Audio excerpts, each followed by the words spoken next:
जैसे ही पानी पीने लगता है उसे वहाँ एक छाया दिखाई देती है जो फूट फूट कर रो रही होती है। वो मोहन की आत्मा है। क्या हो गया? आप यहाँ अकेले बैठकर क्यों रो रहे हैं? मुझे बचा लो बेटा, उस रहस्यमय पेड़ से मेरा शरीर वापस ला दो, और कई गांव वाले वहाँ कैद हैं। ये क्या?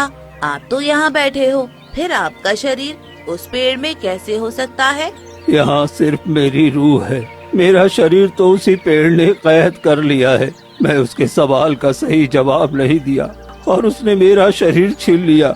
मुझे आजाद कर दो बेटा, मुझे फिर से इंसान बना दो। इतना कहते ही मोहन की छाया वहाँ से गायब हो जाती है। ये सब देखकर अर्जुन डर के मारे सन्न रह जाता है। इसका मतलब उस रहस्यमय पेड़ के पास बहुत सारी डरावनी शक्तियाँ हैं। मुझे किसी भी तरह इन निर्दोष गांव वालों को उस पेड़ से मुक्ति दिलानी ही होगी। अर्जुन पानी पीकर आगे बढ़ता है।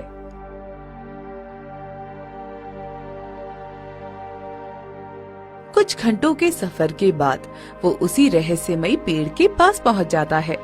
वहाँ उसे एक छोटी सी घायल चिड़िया तड़पती हुई दिखती है। अरे, ये बेचारी चिड़िया तो बहुत घायल है, मुझे इसकी मदद करनी चाहिए। अर्जुन उसे उठा लेता है और पास से कुछ औषधि वाले पत्ते तोड़कर उन्हें पीसकर उसके जख्मों पर लगा देता है। थोड़ी ही देर में चिड़िया होश में आ जाती है और चहचहाते हुए उड़ जाती है। चलो, लाख लाख शुक्र है, इस बेचारी की जान बच गई। तभी अर्जुन की नजर उस विशाल रहस्यमय पेड़ पर जाती है। उस पेड़ के तने से एक अजीब सी डरावनी और तेज रोशनी निकल रही होती है।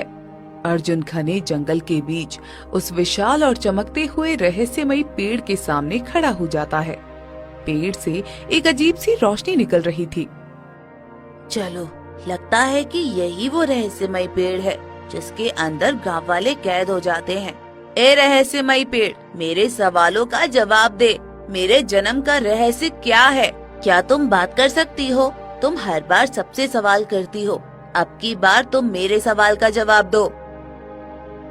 इतनी हिम्मत देखकर रहस्यमय पेड़ भी अचंभव में पड़ गया। तभी उस पेड़ के भीतर से एक भारी और गूंजती हुई रहस्यमयी आवाज आती है। तुम पहले व्यक्ति हो जो तुम मुझसे सवाल पूछ रहे हो। मैं एक रहस्यमयी पेड़ हूँ, लेकिन तुम यहाँ क्यों आए हो? चले जाओ यहाँ से। नहीं, मैं अपने जन्म का रहस्य जानने आया हूँ और मैं अपनी माँ का भी पता लगाना चाहता हूँ। क्या तुम ही मेरी माँ हो? क्यों नहीं, मैं तुम्हारे जन्म का रहस्य सुलझा सकती हूँ, लेकिन तुम मेरे बेटे हो, ये मैं कैसे मानूं?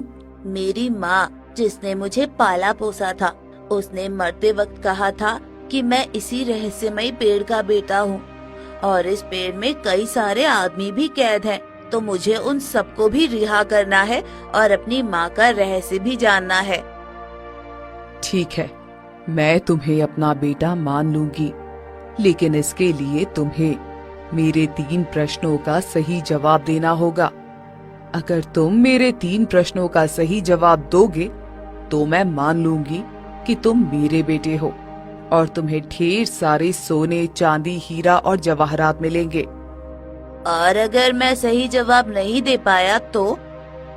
अगर तुम सही जवाब नहीं दे पाओगे तो तुम हमेशा के लिए इसी पेड़ में समा जाओगे। क्या तुम इसके लिए तैयार हो? अर्जुन कुछ पल के लिए सोच में पड़ गया। उसे समझ ही नहीं आ रहा था कि वो क्या करे, लेकिन उसे अपने जन्म का रहस्य जानना था और गांव वालों को आजाद भी करवाना था। वो हिम्मत करके शर्त मान लेता है। ठीक है, तो मैं तीनों सवालों का सही जवाब देने के लिए तैयार हूँ। ठीक है अर्जुन, अगर तुम खुद को मेरा पुत्र मानते हो तो अपनी बुद्धि का परिचय दो। मेरा पहला सवाल सुनो। वो कौन सी चीज है जो आंखों से दिखाई नहीं देती, पर जब वो टूटती है तो उसकी आवाज पूरी दुनिया सुनती है? उसे जोड़ने के लिए कोई गोंद या कोई कील काम नहीं आती। अर्जुन कुछ पल सोचकर बोला, इसका जवाब बहुत सरल है। वो चीज है विश्वास। जब किसी का विश्वास टूटता है तो उसकी गूंज दिल की गहराइयों तक जाती है। उसे केवल प्रेम और सच्चाई से ही वापस जीता जा सकता है, किसी बाहरी चीज से नहीं। बहुत खूब। अब मेरा दूसरा और भावनात्मक सवाल सुनो। वो क्या है जो पूरी दुनिया के लिए तो सिर्फ एक इंसान है, लेकिन इंसान के लिए वो उसकी पूरी दुनिया है? ये प्रश्न सुनकर अर्जुन की आंखों से आंसू आने लगे। वो दुखी मन से बोला, इसका जवाब है एक माँ। दुनिया के लिए वो शायद सिर्फ एक साधारण औरत हो सकती है, लेकिन एक बच्चे के लिए उसकी माँ ही उसका पूरा संसार, उसका आकाश और उसकी धरती होती है। अद्भुत! तुम्हारे जवाबों ने मेरे हृदय को छू लिया है। तुम्हारी बुद्धि और ममता के प्रति तुम्हारा प्रेम सच्चा है। अब बारी आती है तीसरे और सबसे कठिन कार्य की। अब तीसरे सवाल के लिए तुम्हें पास की उस मायावी गुफा से नेकी का फूल लेकर आना होगा। ठीक है, मैं नेकी का फूल लाने के लिए तैयार हूँ। अर्जुन वहाँ से निकल पड़ता है